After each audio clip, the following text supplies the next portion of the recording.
మీరు చిన్నప్పుడు ఈత నేర్చుకుంటే, స్విమ్మింగ్ నేర్చుకుంటే ఒక 10 ఇయర్స్ గ్యాప్, 15 ఇయర్స్ గ్యాప్ తర్వాత మళ్ళీ నీళ్ళలో దిగితే మీకు ఈత గుర్తుంటుందా, గుర్తుండదా?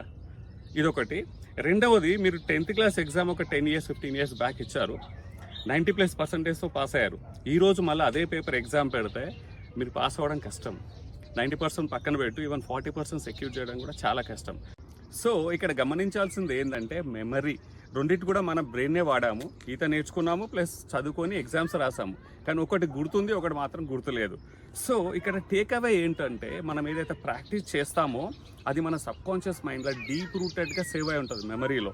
మనం ఏదైతే జస్ట్ చదువుతామో థియరటికల్గా అది మాత్రం కాన్షియస్ మైండ్లోనే ఉంటుంది, డీప్గా సబ్కాన్షియస్లో వెళ్ళదు. కొన్ని రోజుల తర్వాత దాన్ని మర్చిపోతాం మనం. For example any life skills తీసుకోండి మీరు. ఇప్పుడు స్విమ్మింగ్ పక్కన పెడితే ఈవెన్ సైకిల్ కూడా మనం ప్రాక్టికల్గా ప్రాక్టీస్ చేసి నేర్చుకుంటాము. అది కింద పడి మీద పడి నేర్చుకుంటాము.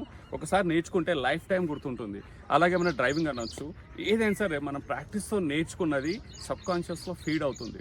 థియరటికల్గా నేర్చుకుంది మనము ఓన్లీ కాన్షియస్ మైండ్లో ఉంటుంది, సూపర్ఫిషియల్లో ఉంటుంది, మర్చిపోతాం. సో ప్రాక్టీస్కి ప్రత్యామ్నాయం లేదు. మీకు స్థిరంగా ఏదైనా ఉండాలంటే దాన్ని ప్రాక్టీస్ చేయాలి. అలాగే మనకి ఈత రావాలంటే మనం నీళ్ళలో దిగి మనం స్విమ్ చేయాల్సిందే. నువ్వు 100 క్లాసు థియరీ క్లాసెస్ అటెండ్ అయినా మనకు ఈత రాదు. సిమిలర్గా డ్రైవింగ్ కూడా మన స్టీరింగ్ పట్టుకుంటేనే మనకు డ్రైవింగ్ వస్తుంది. సైకిల్ కూడా ప్రాక్టీస్ చేస్తేనే వస్తుంది. సో ఇక్కడ ప్రాక్టీస్ ఈజ్ మోర్ పవర్ఫుల్. అది మనకు స్థిరకాలం ఉండడమే కాదు, మనం త్వరగా నేర్చుకోవచ్చు. లేదంటే ఈ డిజిటల్ ఏజ్లో మనకు అంటే టన్స్ కొద్ది నాలెడ్జ్ ఉంది, నాలెడ్జ్ వేస్ట్. మనకు ఫింగర్ టిప్స్లో నాలెడ్జ్ ఉంటుంది, బట్ అది వేస్ట్, ఏమి ఉపయోగపడదు.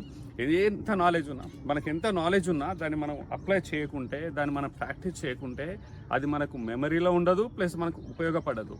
So practice not only makes you perfect, it lives with for ever in your life. Stay motivated and stay connected.